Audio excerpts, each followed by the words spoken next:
Vocês estão bem? Sobreviveram ao fim de semana entediante?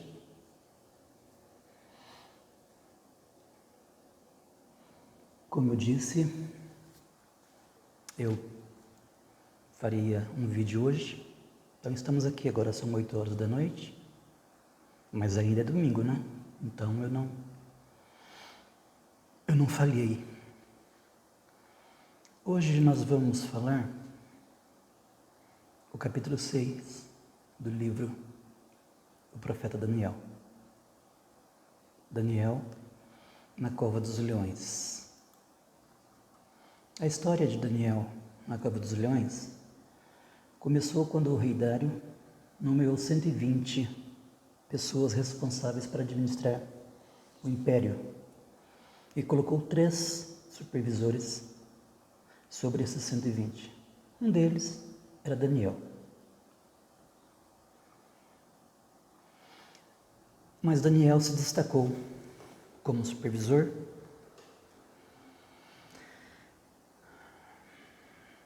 Dário planejava colocá-lo à frente de todo o governo. Esses supervisores, 120, sátrapas, como diz o texto,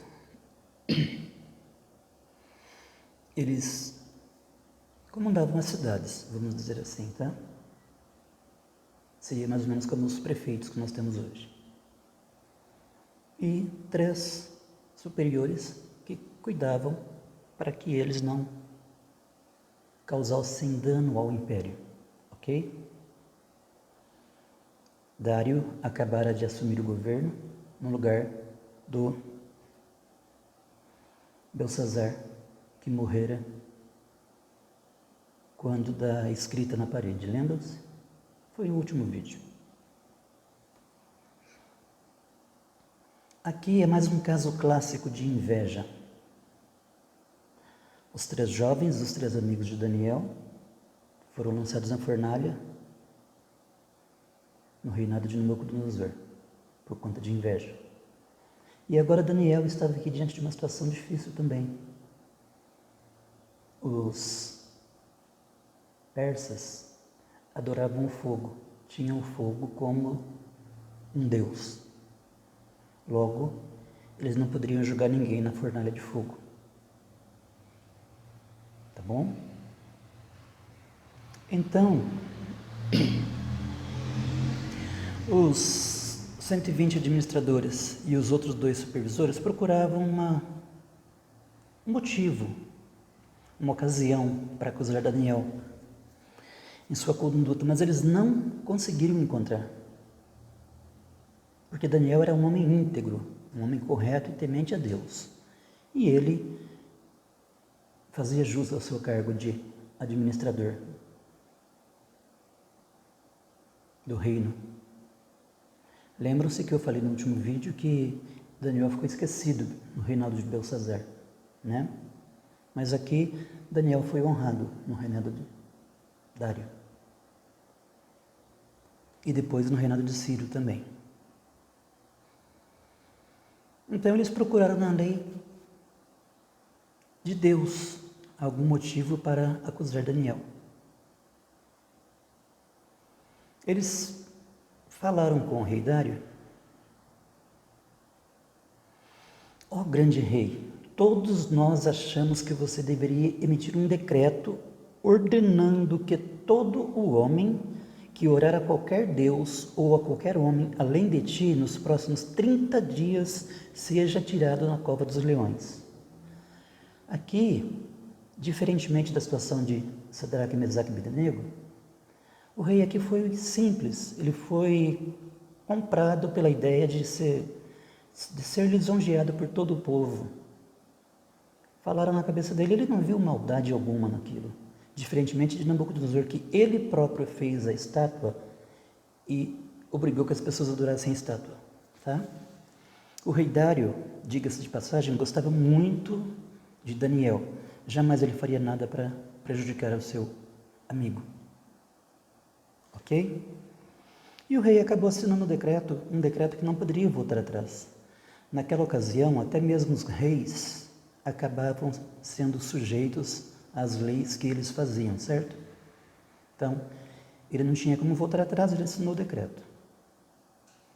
Assinado o decreto, Daniel ficou sabendo, mesmo assim, ele, ao ficar sabendo da assinatura do decreto, Daniel foi para sua casa, entrou no seu quarto, abriu as janelas e, ajoelhado, orou a Deus, como costumava fazer. Daniel orava 3 vezes por dia. Ele abria janelas que davam para o lado de Jerusalém. E ali ele orou ao Senhor. Então, logo que eles viram Daniel indo para casa, foram atrás e pegaram Daniel orando, o que era natural para Daniel. Ele tinha intimidade com o seu Deus.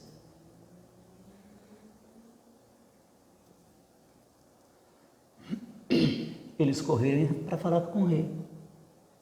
Ó rei, você assinou um decreto que ninguém poderia orar a Deus algum,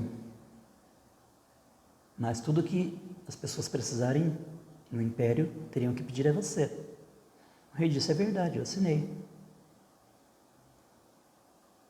Então, aquele Daniel,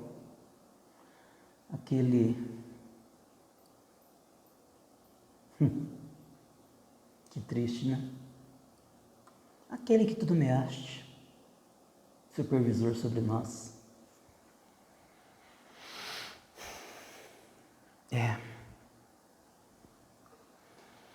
O rei não conseguiu livrar Daniel.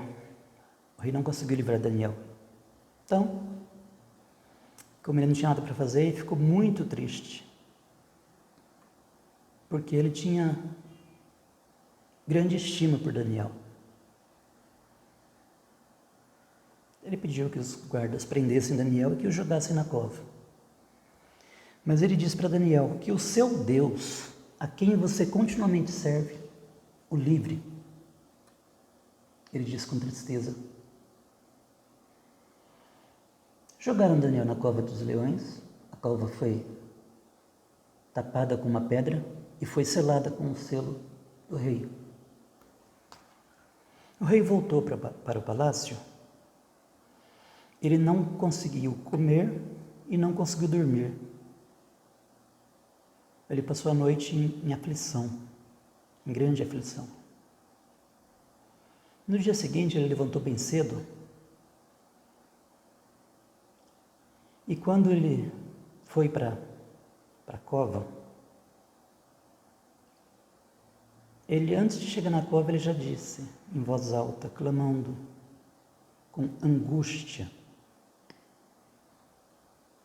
Daniel, servo do Deus vivo, dar-se-ia o caso de que o teu Deus, a quem tu continuamente serves, tenha podido livrar-te dos leões? Daniel respondeu: ó rei, vive para sempre. O meu Deus enviou o seu anjo, aqui trata de inocência, tá? E fechou a boca dos leões, para que não me fizessem dano, porque fui achado em minha inocência diante dele. E também contra ti, ó rei, não tenho cometido delito algum. O rei ficou muito feliz quando ele ouviu a voz de Daniel, muito feliz. Ordenou que ele fosse retirado e ordenou que os seus acusadores, aqueles que criaram o decreto para bajular o rei, na verdade não foi para bajular o rei, foi para prejudicar Daniel. Ordenou que os seus acusadores fossem jogados na cova dos leões, eles e suas famílias, tá? Ele, suas mulheres e seus filhos. Antes deles chegarem no fundo da cova, os leões os despedaçaram. Está aqui a prova de que os leões estavam com fome. Então, após esse episódio, o rei fez um outro decreto. Então o rei escreveu a todo o seu império: da minha parte é feito um decreto pelo qual em todo o meu reino os homens tremam e temam perante o Deus de Daniel, porque ele é o Deus vivo e que permanece para sempre. E o seu reino não se pode destruir, e o seu domínio durará até o fim. Daniel e seus amigos sabiam que o Deus que escrevia a história humana era digno de confiança e não cometia erros. Eles sabiam que, de fato,